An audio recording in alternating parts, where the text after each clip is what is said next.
Storytelling is a major part of our society, although most people likely do not recognize it as such. Storytelling can be done currently through movies, books, newspapers, magazines, the radio, the internet, or many other tools that are used to exchange media. People typically think of storytelling as being shared through children's books, or at a campfire, or passed down from adult to child verbally over the years, but that's simply not the case. Storytelling can also be the soap opera that you watch, the primetime drama that you have to DVR every week, or the tale that your friend always tells about the 18-point buck that he missed that one year. Storytelling is simply a means to pass information from one person to another. It can be done for education, entertainment, religion, or to teach values. Or it can be simply used to pass down one's specific beliefs, popular or unpopular. Storytelling started long before recorded history, when storytelling was the only way to pass down one's beliefs, values, or traditions. Over the last thousands of years, it has evolved as technology has evolved. We do not use hieroglyphics any longer, but the concept is the same. One of the modern tools that we use allows us to reach out to the masses all across the globe, the internet. In searching the internet for a good digital story, my goal was to find an example that could appeal to everyone, meaning that both the visual and the verbal learners could find it appealing. In my search, I stumbled upon a digital story that actually did quite the opposite. The story I found used the verbal sense of imagery to tell the story. Virtually the entire story is told, only showing one picture, a continually expanding image of a pair of chairs. The author uses such vivid imagery in her story that through looking at the chairs, you form a mental image of the story, and the expanding picture of the chairs just draws you in. The author, Schuyler Swenson, tells us of the story when she first met the family that gave her up for adoption. Swenson was born in South Korea and was adopted by an American family. Years later, she traveled to Korea and met her family for the first time, her weeping mother and her quiet father. Although you cannot see any emotional images, you cannot help but feel the deep emotion in her words, which help build the story. Let's listen to a brief excerpt from her story. In the market, on the bus, are my relatives. I hope they recognize me as their daughter when they walk through the door. The first voice I hear as they enter the room is my mother's. I'm sorry, she tells me. And although I've only learned a small amount of Korean, I know enough to understand what she's saying.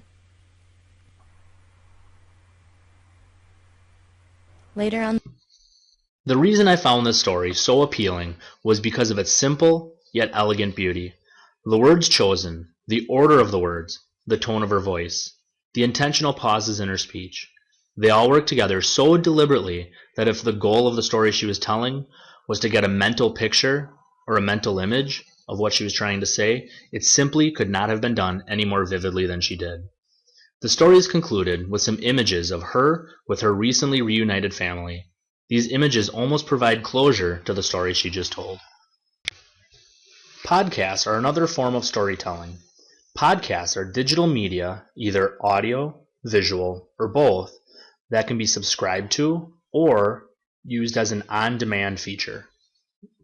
You can view podcasts via your computer, radio, TV, or even on your mobile device, such as your cell phone. Podcasts, much like all forms of storytelling, can be used for education, entertainment, religion, to teach values, or to simply pass down one's specific beliefs. Podcasts can be on a daily occurrence, or even as a one-time episode. Almost anyone has the power to create podcasts as long as they have the correct tools.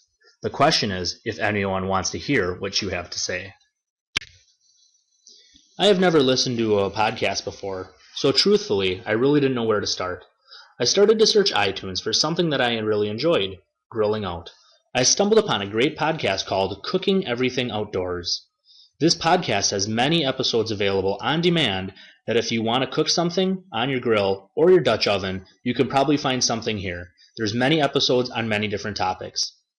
Gary House, the author, walks you through the entire process. He discusses what equipment you need, what ingredients you need, and of course the details as to how to finally cook it. Let's listen to an excerpt from Gary's podcast. But they are Absolutely amazing steaks. These are all 2 inches thick, 1.5 inches, 2 inches thick, and beautifully marbled, but they're wet. They're really, really moist. And moisture is your enemy on the grill.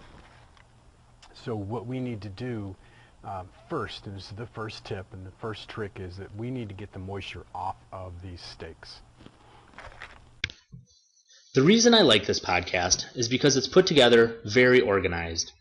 It is easy for anyone to understand all the essential variables that are used in cooking outdoors. Gary talks slow and precise, uses well planned out script, and uses cameras at many different vantage points that allow you to see the entire picture. Gary makes it look easy and makes me want to watch another episode. Links to all of the websites supporting my digital story can be found as follows.